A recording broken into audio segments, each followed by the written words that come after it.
Tu connais ces moments bizarres où tu regardes tes cahiers, tes cours, tes notes, et tu te dis « je devrais vraiment m'y mettre ». Mais ton cerveau répond « oui, mais pas maintenant ». Alors tu ouvres ton téléphone, tu regardes une vidéo, puis une autre, et soudain, il est tard. Et la culpabilité arrive doucement, pas violent, juste là, comme une petite voix qui dit « tu sais que tu peux faire mieux ». La vérité, c'est que beaucoup de gens ne sont pas mauvais pour étudier. Ils n'ont juste jamais appris comment apprendre. On t'a donné des cours, des devoirs, des examens, mais rarement la chose la plus importante, la méthode.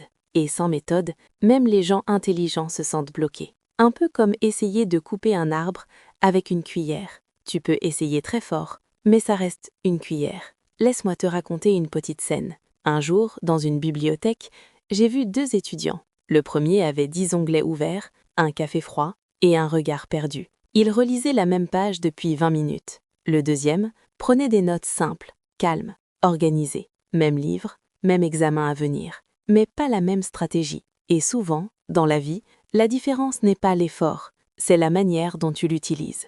Alors aujourd'hui, on va parler de quelque chose de simple, pas magique, pas compliqué, mais puissant. La bonne façon d'étudier, pas celle qui impressionne, celle qui fonctionne. D'abord, il faut comprendre une chose essentielle. Ton cerveau n'aime pas étudier longtemps, mais il adore comprendre. Et ça change tout. Parce que beaucoup de gens font cette erreur. Ils essayent de mémoriser avant de comprendre. C'est comme essayer de retenir les paroles d'une chanson dans une langue que tu ne comprends pas. Ça marche un peu, mais ça s'efface vite. Voici la première clé. Étudier moins longtemps, mais mieux. Oui, ça paraît étrange, mais les recherches sur l'apprentissage montrent quelque chose d'important. Le cerveau retient mieux en séances courtes et concentrées, pas en marathon de fatigue. Essaye ça. 25 minutes de concentration, 5 minutes de pause, et tu recommences. C'est simple, mais puissant, parce que ton cerveau pense « Ok, ce n'est pas si terrible », et il reste avec toi. Deuxième clé, explique ce que tu apprends, même si personne ne t'écoute, même si c'est bizarre, même si ton chat te juge, parce que quand tu expliques quelque chose, ton cerveau est obligé de comprendre vraiment. C'est ce qu'on appelle apprendre activement, pas juste lire, comprendre, réformateur. Relier les idées. Et c'est là que la magie commence. Moment de calme. Respire un peu. Parce que je vais te dire une phrase que beaucoup d'étudiants découvrent trop tard. Relire n'est pas étudier. Oui, relire donne l'impression de travailler, mais ton cerveau devient passif, comme quelqu'un qui regarde un match sans jouer. Alors fais ça à la place. Posez une question. Fermez le cours et essaye de répondre. Même mal, surtout mal, parce que c'est comme ça que ton cerveau apprend. Troisième clé. Utilisez l'effet de récupération. Ça sonne scientifique, mais c'est simple. Ton cerveau retient mieux quand il essaye de se souvenir sans regarder la réponse. Par exemple, lis une page, puis ferme le livre et demande-toi « Qu'est-ce que je viens d'apprendre ?» Écris-le, même si c'est incomplet. Ce petit effort crée une mémoire beaucoup plus forte, comme si tu construisais un chemin dans ton cerveau. Maintenant, laisse-moi te dire quelque chose d'important. Beaucoup de gens pensent qu'ils manquent de motivation pour étudier. Mais souvent, il manque de clarté. Quand une tâche est floue, ton cerveau fuit. Quand elle est claire, il avance. Alors remplace ça. Je dois étudier. Par je vais comprendre ce concept pendant 20 minutes. Tout change.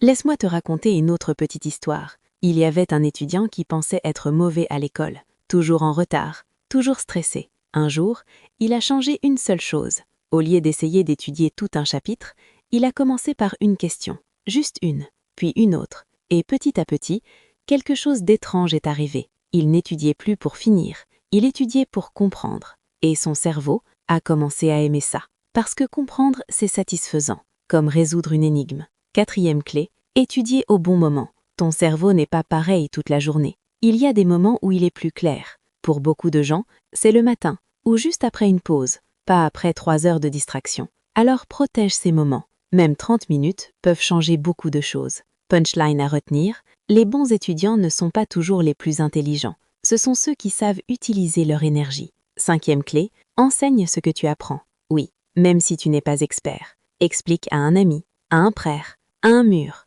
Quand tu enseignes, ton cerveau organise l'information. Et soudain, tout devient plus clair. C'est une technique que beaucoup d'étudiants brillants utilisent sans le savoir. Maintenant, parlons d'un problème réel.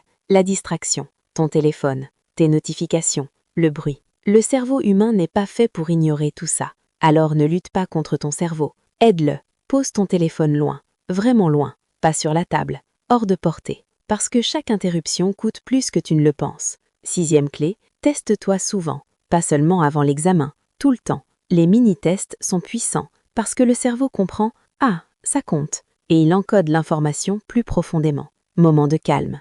Si tu es en train de regarder cette vidéo, il y a de grandes chances que tu veuilles vraiment t'améliorer. Pas juste réussir un examen, mais devenir quelqu'un qui comprend mieux, qui apprend plus vite, qui se sent moins stressé face au travail. Et ça, c'est possible, plus que tu ne le crois. 7e clé, réviser dans le temps, pas tout en une nuit. Le cerveau adore la répétition spatiale. Revoir une information après un jour, puis 3 jours, puis une semaine. Et soudain, elle reste, comme si elle avait trouvé une place permanente. 8e clé, écris à la main quand c'est possible, parce que l'écriture active plus de zones dans ton cerveau. Tu ralentis, tu choisis les mots, et ça aide la mémoire. Ce n'est pas magique, mais c'est réel.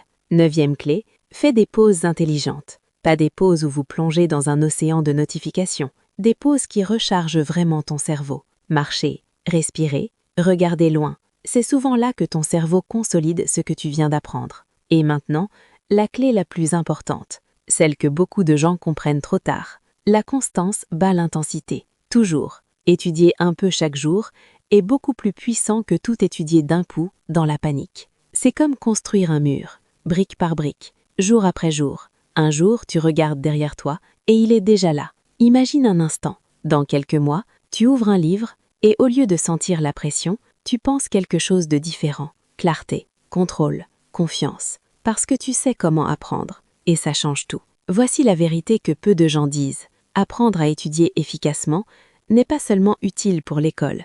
C'est une compétence pour la vie, pour comprendre le monde, pour évoluer, pour apprendre. Les gens qui savent apprendre ne sont jamais vraiment bloqués. Alors laisse-moi te poser une question simple, pas grande, juste honnête. Quelle est la prochaine fois que tu peux étudier pendant 20 minutes? Pas demain, aujourd'hui. Un concept, une page, une idée. C'est suffisant. Dernière phrase à garder avec toi, tu n'as pas besoin d'étudier plus. Tu as besoin d'étudier mieux. Et la bonne nouvelle, tu peux commencer maintenant.